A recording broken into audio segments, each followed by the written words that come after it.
2025 లేదా 26లో డిగ్రీ లేదా బీటెక్ చదివారా? సాఫ్ట్‌వేర్ జాబ్ కోసం ఎదురు చూస్తున్నారా? అయితే కోడ్ జ్ఞాన్ 100 డేస్ కోర్సులో చేరండి, జాబ్ సాధించండి.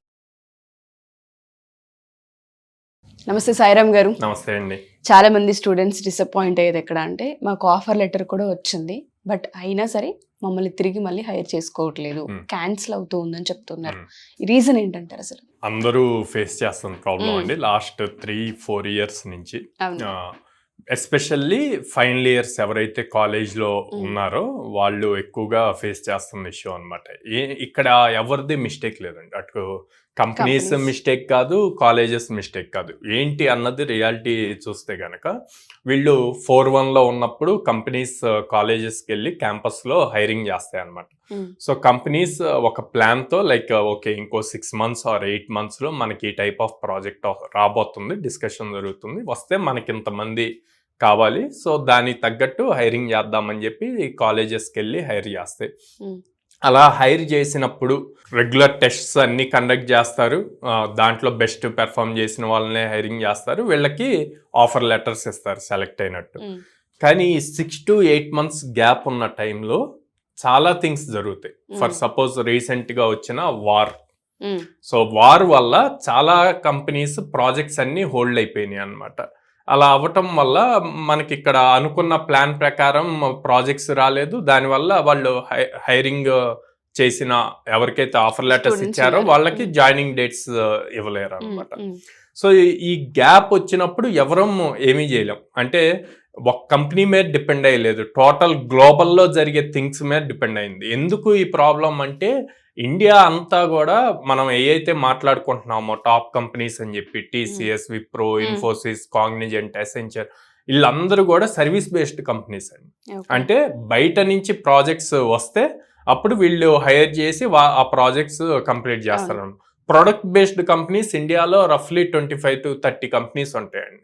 సో ప్రొడక్ట్ బేస్డ్ కంపెనీ అనుకోండి ఎట్లాంటి ఇష్యూ లేదు, బయట వాటి మీద ప్రాబ్లం ఉండదు. కానీ ఇండియాలో హ్యూజ్ హైరింగ్ జరిగేది సర్వీస్ బేస్డ్ కంపెనీస్. సో వాళ్ళు ఇంకా హైరింగ్ చేయకపోతే ఆబ్వియస్లీ జాబ్స్ ఉండవు కదా. ఆఫర్ లెటర్స్ వస్తాయి, అరే నాకు ఇన్ఫోసిస్లో వచ్చింది, టీసీఎస్లో వచ్చింది, మంచి ప్యాకేజ్ వచ్చింది, ఓకే వెయిట్ చేద్దాం పిలుస్తాం అన్నారు అని చెప్పి స్టిల్ 2024లో ఆఫర్ లెటర్ వచ్చి ఇంకా జాయినింగ్ డేట్ రాక వస్తుందేమో అన్న హోప్తో వెయిట్ చేస్తున్నారు.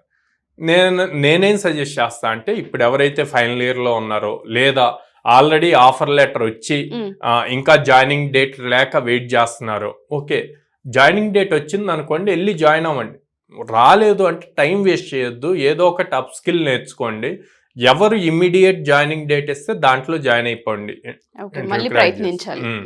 ఎందుకు ఎంత త్వరగా కెరీర్ స్టార్ట్ చేసుకుంటే మీకు అంత ప్లస్ అవుతుంది రేపు ఫ్యూచర్లో.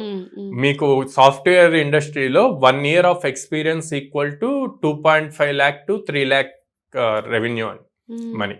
సో మనం రేపు శాలరీ పాయింట్లో చూసుకున్నప్పుడు కూడా మీరు ఒక 4 yearsకి వచ్చారు అంటే మీ salary package 9 lakhs to 12 lakhs ఉంటుంది.